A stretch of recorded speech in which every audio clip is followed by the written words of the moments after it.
గౌరవ డిఎంహెచ్ఓ గారు, అదేవిధంగా కార్యక్రమ నిర్వాహకులు పోలియో ఇమ్యునైజేషన్ ఆఫీసర్ గారు, అదేవిధంగా గౌరవ జిల్లా కలెక్టర్ గారు, గౌరవ శాసనసభ్యులు మా మిత్రుడు మాజీ హుస్సేన్ గారు, అదేవిధంగా గౌరవ కార్పొరేటర్ గారు, మిగతా వేదిక మీద మిత్రులు, ఇక్కడికి వచ్చేసినటువంటి తల్లిదండ్రులందరికీ కూడా, పాత్రికేయులందరికీ కూడా నమస్కారం. ఇంతకు పెద్దలు చెప్పినట్టుగా భారతదేశ ప్రజల సహకారంతో భారత ప్రభుత్వంగా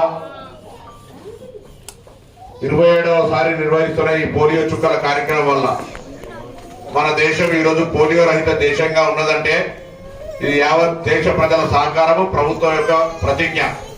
ప్రభుత్వాలు అనేక కార్యక్రమాలు తీసుకుంటాయి కానీ ప్రజల సహకారం లేకపోతే అమలు కష్టం.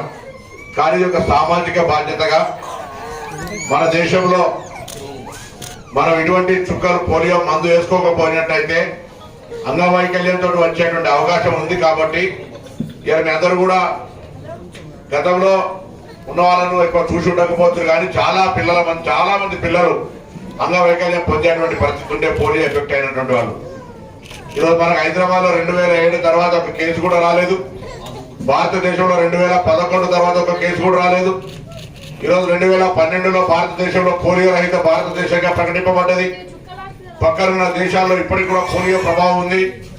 ఈ విధంగా ముందుకు సాగుతున్న సందర్భంలో నిరంతరంగా నేను ఈరోజు హైదరాబాద్ జిల్లా ఇన్ఛార్జ్ మంత్రిగా హైదరాబాద్ లో ఉన్నటువంటి ప్రతి కుటుంబ సభ్యుడిని, ఇంట్లో 5 సంవత్సరాల లోపున్న పిల్లలందరూ కూడా ఈరోజు గౌరవ జిల్లా కలెక్టర్, ప్రభుత్వం యాంత్రాంగం తరఫున దాదాపు 3000 కేంద్రాలు, 2800 కేంద్రాలేమో క్షేత్రస్థాయిలో, దాదాపు 80 క్షేత్రాలు మొబైల్ స్థాయిలో, ఇంకొక 80 క్షేత్రాలను మరి ట్రాన్సిట్ పాయింట్లుగా అంటే బస్ స్టాండ్ లో అక్కడ ఇక్కడ అటువంటి పెట్టినటువంటి పరిస్థితి ఉంది. కాబట్టి మీకు ఎక్కడ అవకాశం ఉంటే అక్కడ 10 నిమిషాలు సమయం ఇచ్చి ఇదే రోజు సాయంత్రం వరకు ఉండే ఈ రోజును పోలియో మీ ఇంటి దగ్గర కానీ ఇంటి చుట్టుపక్కల కానీ ఎక్కడున్నా యావత్ తెలంగాణ రాష్ట్రంలో ఉన్నటువంటి పిల్లలందరూ కూడా వాళ్ళ తల్లిదండ్రులు ఈ పోలియో చుక్కలు వేయించాలని హృదయపూర్వకంగా విజ్ఞప్తి చేస్తా ఉన్నా.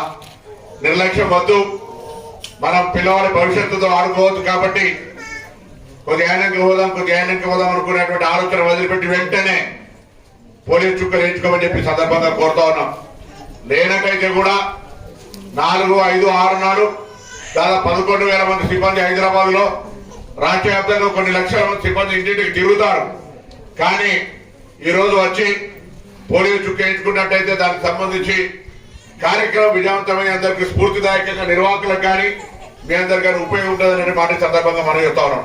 అదేవిధంగా ఈరోజు ఈ రాష్ట్ర ప్రభుత్వం వైద్య పరంగా అనేక ప్రత్యేక శ్రద్ధలు తీసుకునేది. ఇప్పుడే గౌరవ శాసనసభ్యుడు కోరినట్టుగా అది సరోజిని హాస్పిటల్ కావచ్చు, నీలోఫర్ కావచ్చు, MNJ కావచ్చు, లేకపోతే ఏరియా హాస్పిటల్ కావచ్చు, వాటిని ప్రత్యేకించి मैं आपके साथ आऊंगा, हॉस्पिटल विजिट करेंगे और चाहे तो हैदराबाद शहर के लिए जो हेल्थ मिनिस्टर के साथ स्पेशली रिव्यू करके हॉस्पिटलों की हालातों के ऊपर अपने डिस्कशन करने के लिए भी हम जल्द से जल्द फैसला लेंगे. ये बात आपसे कहते हुए हम మీరందరూ కూడా ఇలా ఆరోగ్యం ఉంటే అన్నిటికంటే మహాభాగ్యం.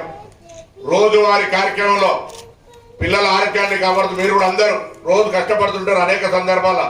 కానీ ఆరోగ్యం టైంకి తినకపోవడమో, కొంచెం నడవకపోవడమో, సరి అయిన విధంగా ఉండకపోవడం వల్ల అనవసరమైనటువంటి డబ్బు ఆరోగ్యం పేరుగా ఖర్చు చేయడం కావచ్చు, ఇతరులకు ఇబ్బంది కలిగేసేటువంటి పరిస్థితి ఉంటుంది. కాబట్టి దయచేసి ఆరోగ్యాన్ని కాపాడుకోవాలని సందర్భంగా కోరుతూ, ఎక్కువసేపు చిన్నపిల్లలు ఎక్కువసేపు ఇది రాజకీయ సభ కాదు కాబట్టి దయచేసి చిన్నపిల్లలందరికీ కూడా చాలా జాగ్రత్తగా చూసుకోండి. పోలియో కానీ ఇంకా మొన్న 0 రక్తహీనత అంటే బ్లడ్ ప్రెషర్, బ్లడ్ తక్కువ ఉండేటువంటి రక్త కణాలకు సంబంధించి కూడా ఒక కార్యక్రమం తీసుకోవడం జరిగింది. ఆ విధంగా ప్రభుత్వం ఏ కార్యక్రమం తీసుకొచ్చినా సంక్షేమంగా పిల్లలకు కానీ అందరికి బాగుండాలని కోరుకుంటారు. కాబట్టి ఈ రోజు జరుగుతున్న పల్స్ పోలియో విజయవంతం చేయాలని అందరూ కూడా మరొకసారి రాష్ట్ర ప్రభుత్వం తరఫున తెలంగాణ ప్రజలకు విజ్ఞప్తి చేస్తా ఉన్నాను. ధన్యవాదాలు.